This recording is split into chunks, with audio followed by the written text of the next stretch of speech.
The Lord be with you. A reading from the Holy Gospel according to Luke.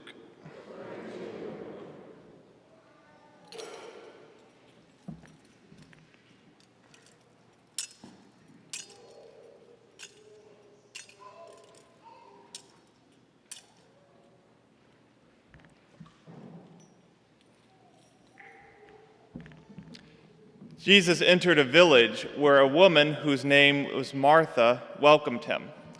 She had a sister named Mary, who sat beside the Lord at his feet, listening to him speak.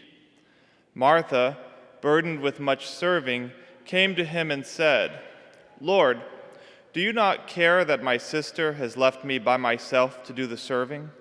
Tell her to help me." The Lord said to her in reply, "Martha, Martha, you are anxious and worried about many things. There is need of only one thing. Mary has chosen the better part, and it will not be taken from her." The Gospel of the Lord.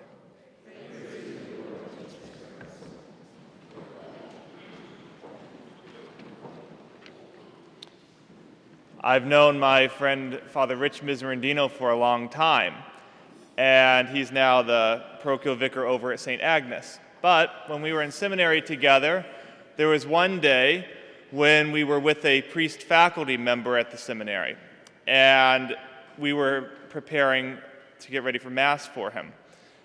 And so I was in the sacristy with this priest, and we were just talking.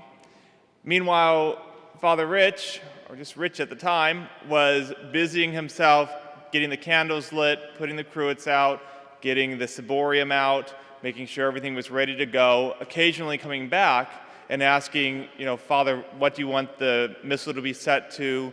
Father, do you want me to light the high altar candles or just the candles on the altar," etc. And about the third or fourth time that he came in, the priest looked at him and said, "Martha, Martha, you are worried about many things," which I guess makes me Mary and made that priest Jesus. But we immediately assume when we read this gospel that Jesus is chastising Martha for what she's doing. And that's not really the case, because Jesus had just come from a long journey, and he was ready to eat. And that allowed him to go forward with his ministry.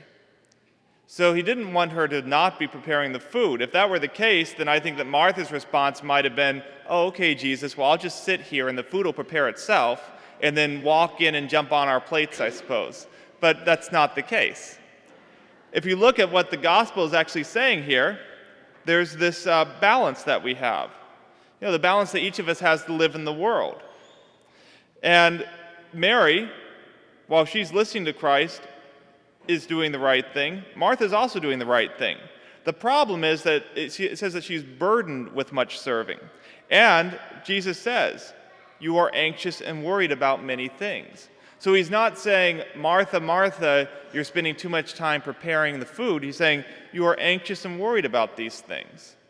That's what he's talking about. He's not chastising her, he's loving her. And he's trying to help her to deal with this burden in a more Christ-like way. There's this balance that we each have to have in life. And we know that we can't just, nor should we, just kneel in the church and pray all day. Prayer is a vital and unreplaceable part of our day. However, we then have responsibilities. Jose Maria Escrivá, Saint Jose Maria, once said that work without prayer is barren. And prayer without worrying about the people around us and our duties is fruitless. Because the natural result of honest, sincere prayer is work, is charity, caring about others. And we all have things we have to accomplish, whether we're priests or moms or dads or workers or retirees or students. Whatever our role in life is, we have things that we have to accomplish. But the prayer is what gives that accomplishment something that is lasting. So there's nothing wrong with planning for the future. Putting together a 401k plan or planning for your next vacation, putting together a college fund or applying for school. All of these are important things, and we're called to do those things to the best of our ability. What does no good is after we've done our proper preparation to then worry and be anxious about it, because that does two things. First of all, it causes us to become self-centered and focused on ourselves, and it also undermines our trust in God. That He provides, that if we do our best, He's going to be there to provide for us. Padre Pio was very fond of saying, pray, hope, and don't worry. But those second two parts, the hoping and the not worrying, is only possible with prayer. So when Jesus says in the gospel, do not worry about tomorrow, tomorrow will take care of itself, He's not saying don't prepare for tomorrow. He's saying once you do prepare, stop worrying about it. It doesn't do us any good. When I find myself swamped with work and different things to do in the parish, I always have two choices. I can either just bowl through and keep working as I'm doing, or I can take a short break, come up here, and pray for a bit. Now, psychologically, that's good anyway, because it gives you that little break to refocus. But more than that, whatever it is I'm working on takes on eternal ramifications. So even if it's just doing a little paperwork, once I have come up here and prayed, I see it not in the context of the things that I have to do that day, but I see it in an eternal context. A context that no matter how difficult things are, God's in charge, and He's the one who makes these works fruitful.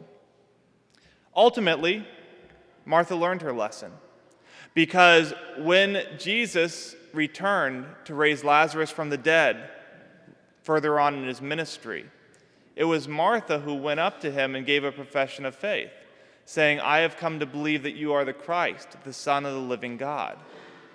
So when Jesus gently rebuked her on this, it was something that she took to heart, as we all should, because that's how we come to know Jesus as God, is by not worrying, by trusting Him, and by engaging ourselves in prayer. So my advice is the next time you find yourself worrying about anything or anxious, take some time away and pray. Turn it over to God, and see everything in the light of eternity. Then you can be like Padre Pio, who was able to pray, hope, and not worry. For Father Rich, I don't think that he was really worrying. I think he was just trying to help. The only thing he was really probably worried about is that I would remember that story and give it in a homily sometime. So every once in a while, a worry is justified.